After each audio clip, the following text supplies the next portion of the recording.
Slovenská ľudová rozprávka o 3 grošoch.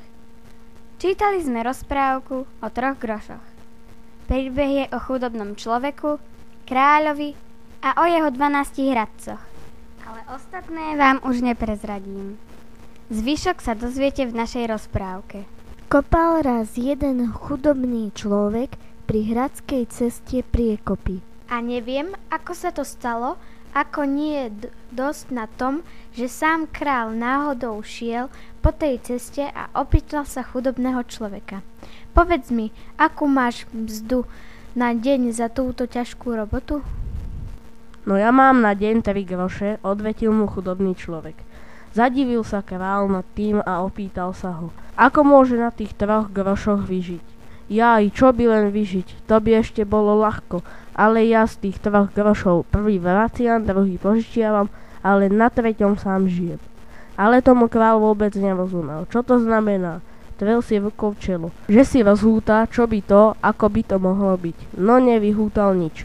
Len pekne krásne priznal, že on veru nerozumie. Ako by to mohlo byť? Z 3 grošov i vracať, i požičiavať, i vyžiť. Nuž, povie chudobný človek. To je takto. Chovám si otca už starého a nevládneho. Tomu vraciam, bo on ma vychoval. Ale chovám jedného malého syna. Tomu požičiavam, aby mi vrátil, keď ja zostarnem. A na tom 3. groši aj ja sám potrebujem žiť. No dobre, keď je tak, zaradoval sa král. Vidíš, ja mám 12 hradcov a čím väčšiu mzdu im dávam, tým väčšmi ponosujú sa mi, že nemajú z čoho žiť. Dám im takú hádanku, tvoje tajomstvo. Ale ak by prišli k tebe moji rádcovia, nepovedz im, čo to znamená, pokým len môj obraz neuvidíš. A ako to dopovedal, daroval ste chudobnému človeku za hrst dukátov a odišiel na svoj hrad. Len čo došiel, dal zavolať z tých 12 hradcov pred seba. Počúvajte ma, radcovia, vy čo na toľkých peniazoch nemôžete vyžiť? V našej krajine žije jeden človek, ktorý má na deň mzdu len 3 groše a ešte aj z tých jeden vracia, druhý požičiava. A iba na tom 3. sa žije. Prečo statočne vyžije?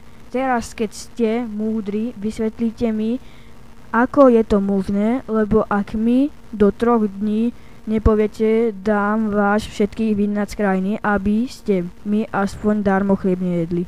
Pobrali sa slavní radcovia s ovesenými nosmi domov a zasadli do rady, že ako by to bolo. Každý chcel byť múdrejší, ale pochopiť podstatu prostého človeka žiaden z nich nevedel. Minul sa deň, míňal sa i druhý, na 3. ráno sa rozhodli vyhľadať toho človeka, čo tú hádanku rozpovedal kráľovi. Volakto im pošepol, kde by mohli vyhľadať takého človeka.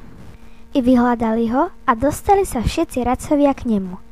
Prosbou, hrozbou, zle nedobre, dotierali do ňoho, aby im povedal, ako je to s tými 3 grošmi. Ale on veru nezlakol sa ich. Rozpovedal kráľovský rozkaz.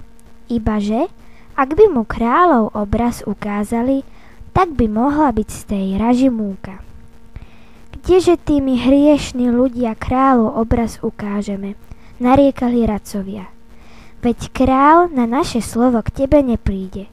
A ty ani tak nesmieš pred neho. Len daj nám odpoveď za niečo iné.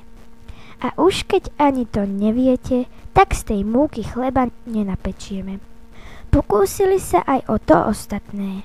Nasľubovali mu hory doly, navláčil mu veľa peňazí, že veď už aj bez kráľovej milosti má na čo žiť, aby im tú hádanku rozpovedal. Ale on nič.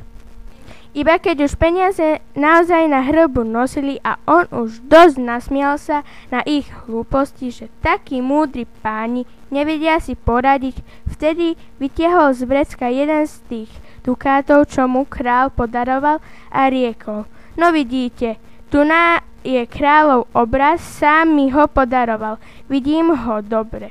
Nemám čo obávať sa, že by som porušil kráľov rozkaz.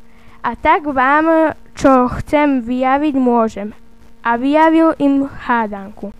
Tu potom na 3. deň radcovia ľahko rozprávali s kráľom, keď im chudobný človek svojho rozumu požičal. Ale aj král hneď zavoňal, čo je vo veci, lebo dal zavolať toho chudobného človeka a opýtal sa ho. Povedz mi, ako je to, že ty si ináč statočný človek a teraz predsa previnil si sa proti môjmu kráľovskému rozkazu. Neprevinil som sa, lebo som mlčal ako kameň, kým som neuvidel váš obraz. Tu ho mám, ešte aj teraz sám ste mi ho daroval. A vytiahol dukár s vyobrazením kráľa na dukáte. Rozpovedal kráľovi tú príhodu s radcami, i ako sa mu vyhrážali, prosili i nadúvali sa mu, i ako on nasmial sa nad nimi. No povedal na to král: keď si ty taký múdry, že ty viac rozumu máš ako moji 12 radcovia, nebudeš ty viac priekopy kopať, ale budeš ako veľký pán na mojom hrade prebývať a vedľa mňa v rade zasadať. A vy? To zas k tým radcom prehovoril: či sa vy nehambíte? Čože, akože teraz s vami? Vám nielen, že pláty nepovýšim, ale vám ešte aj z toho utiahnem, čo máte. Neprišli ty viacej kráľa o zvýšenie mzdy unúvať?